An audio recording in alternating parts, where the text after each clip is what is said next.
Let's talk about your first real estate marketing business plan and how to keep it simple. Okay, so you've got your license, your brokerage, and likely have your first lead. So now, the number one tool that will make lead generation easier is building your marketing. If you haven't done so already, it's time to go ahead and build your plan before things get chaotic, and trust me, it will. But don't worry, we're not talking about a 30-page document that's just going to gather dust on your desk or on your Google Drive. We're talking about something that's a living document that you can use daily, weekly, however you choose to do so. This is a straightforward plan that can help you stay focused, organized, and profitable. As you move forward, you can develop a more comprehensive plan, but for now, let's just stick to the basics. So let's keep it real and find ways that you can stay focused. You need a marketing business plan, whether you are a new or a seasoned agent. Many agents start out and they just wing it their first year, and oftentimes they don't make it past their third year. Even the most simplest of plans can guide you and keep you focused. Think about it like GPS. It's going to guide you where you need to go. Of course, you can make changes for your route, so to speak, but nonetheless, you have to have an idea of where you're trying to go, what you're trying to get to. I think you get my point. So let's just start out by talking about lead generation and also your gross commission income, or GCI as we call it. You can calculate your gross commission income by using your average commission and a conversion rate. Let's say you want an annual gross commission of $60,000, and that we're going to say that this is before any brokerage splits or any type of fees that you may have to pay. So think about 4 questions. What is your income goal for the year? What's your average commission per transaction? How many transactions do you need to hit that goal?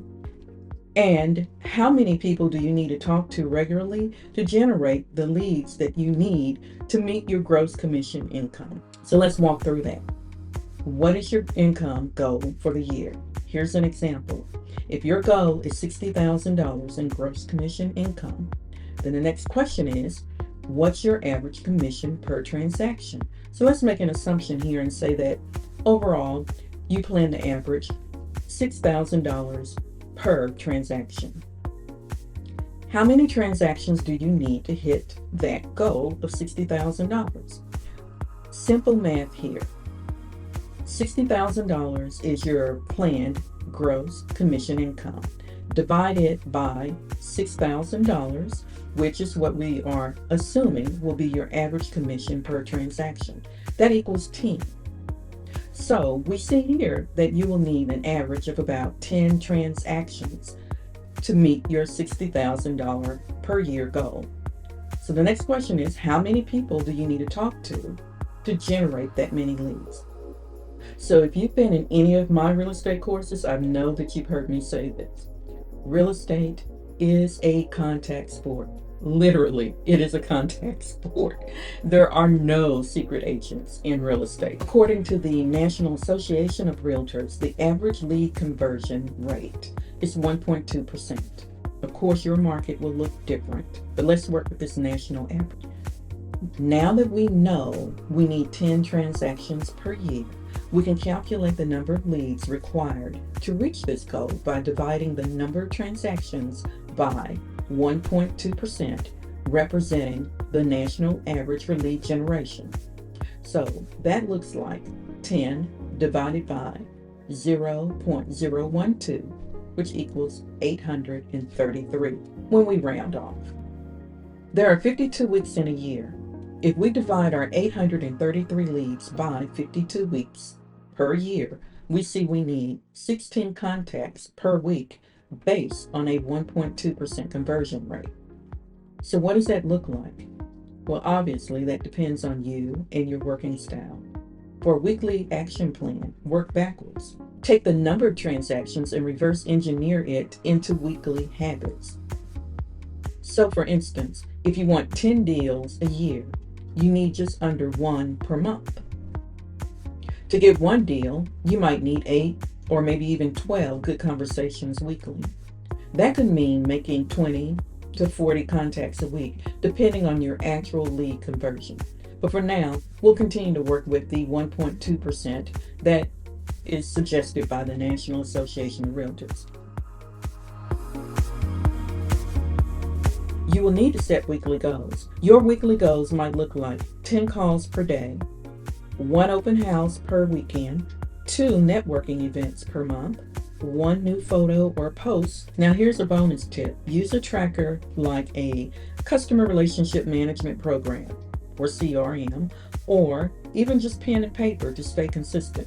Other ideas might be using a spreadsheet, reminders that you could set up electronically on your phone or your calendar, and so on. So whatever works for you. Marketing doesn't have to be complicated at the outset. Just make sure that you pick things that you like using in terms of the channels, like for instance, Facebook, TikTok, YouTube, whatever you know that you like and you will commit to and make it a point of using regularly will help you with your marketing channels. Perhaps you can focus on 3 channels you can and will maintain, like for instance, sphere of influence. Tell everyone you know you are in real estate. I talk about sphere of influence in my So You Want to Be a Real Estate Agent video. Social media. Post helpful, real content weekly. Not just salesy stuff, but things that really help people that can draw them to you in the industry. Community presence. Show up at local events, volunteer, partner with local businesses. Remember, if you have taken a marketing class with me, you know you are selling features of your service to your clients, not necessarily just properties. Remember, your brand is you being you consistently. Please keep your plan measurable and simple. It's a living document. It's not something that you just set aside and never touch again. You'll be able to tweak it as you continue to work. So don't feel like it's a static document that you never change. It's a living document, and it becomes part of your work environment. You don't have to focus on perfection. Revisit your plan monthly, tweak what's not working, double down on what is. Keep your goals visible any way it works for you. It can be electronic in your planner or on your wall like a vision board. A one-page plan is enough to stay on track. You want to make sure that you run your business as you plan to run it so that you will have better outcomes in the long run. You've got what you need to build your first real estate marketing business plan. The important step is to follow it, and remember that consistency is the key. Show up, stay visible. When you serve people, the business will follow. If this video helped, hit the like button, subscribe, and share how your plan is going this year. This is License to Sell, and you are on track.